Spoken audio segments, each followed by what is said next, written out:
పురాణ వైశిష్ట్యం కలిగిన ఆలయాలకు నెలవు చిత్తూరు జిల్లా.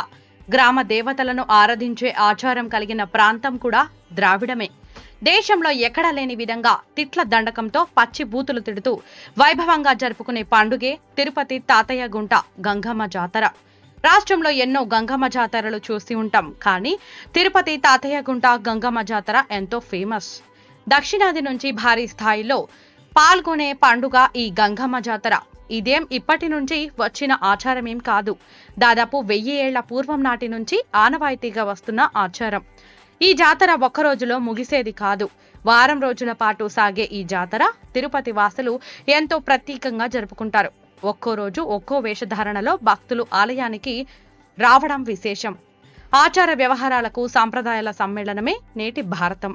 తిరుమల తిరుపతి గ్రామదేవత శ్రీ తాతయ్య గుంట గంగమ్మ జాతర రాయలసీమకే తలమానికమైనటువంటి జాతర. గంగ జాతర యొక్క ప్రత్యేకత 8 రోజులు జరుగుతుంది. ఈ 8 రోజులు కూడా భక్తులు వివిధ వేషధారణలతో శ్రీ గంగమ్మ తల్లిని దర్శనం చేసి మొక్కులు చెల్లించుకోవడం ఒక ప్రత్యేకత. భారతదేశాన్ని ఎందరో రాజులు పరిపాలన సాగించేవారు.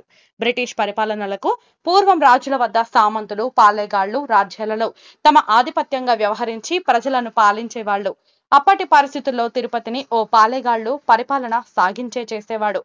ఈ తిరుపతిని పాలెగాళ్లు పరిపాలిస్తూ ఉండేవారు.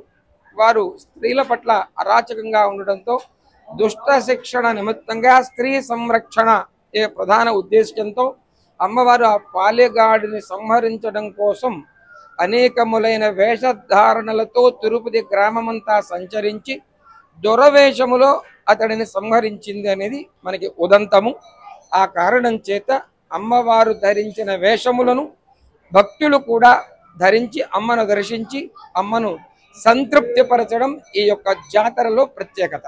గతేడాది గంగమ్మ జాతరను సీఎం జగన్మోహన్ రెడ్డి రాష్ట్ర పండుగగా ప్రకటన చేశారు. దాదాపు 90 ఏళ్ల చరిత్ర కలిగిన ఆలయం కావడం, మరెక్కడా జరగని విధంగా 10 రోజుల పాటు జాతర జరిగే ఏకైక ఆలయం కావడంతో గంగమ్మ తల్లి జాతరను తెలంగాణ ప్రభుత్వంకు మేడారం జాతర ఎలాగో ఏపీకి తిరుపతి గంగమ్మ జాతర రాష్ట్ర పండుగగా ప్రకటించడం విశేషం.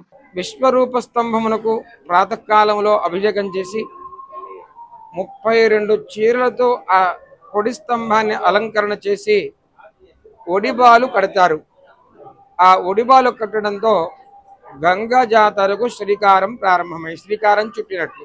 వేషములు ధరించిన ప్రతి ఒక్కరూ కూడా రేళ్ల కాయలు, జిల్లేడు కాయలు, వేప కొమ్మలు ధరించి అమ్మను దర్శిస్తూ ఉంటారు. వెంకటేశ్వర స్వామి వారి సన్నిధానము నుంచి శేష వస్త్రములు, పట్టు చీరలు, పసుపు కొమ్ములు ఊరేగింపుగా అమ్మవారికి వస్తాయి. స్వామివారి సన్నిధానము నుంచి 4 మాడల వీధులలో శోభాయాత్రతో అమ్మవారి యొక్క సన్నిధానము చేరుకుంటుంది. ఈ శేషవస్త్రపు సారే జాతరలో అత్యంత విశిష్టమైనటువంటిది.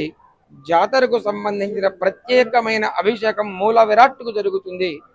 వివిధ రకముల పళ్ళ రసములు, రసద్రవ్యములు, పరిమళ భరిత సుగంధములతో అమ్మవారికి అర్ధరాత్రి 12 గంటలకు శక్తి ఉద్భవ కాలంలో అభిషేకము చేసి ఆ తరువాత అమ్మవారికి అలంకరణలు, స్వర్ణ ముఖ కవచము, బంగారపు వజ్ర కిరీట ధారణము జరుగుతుంది.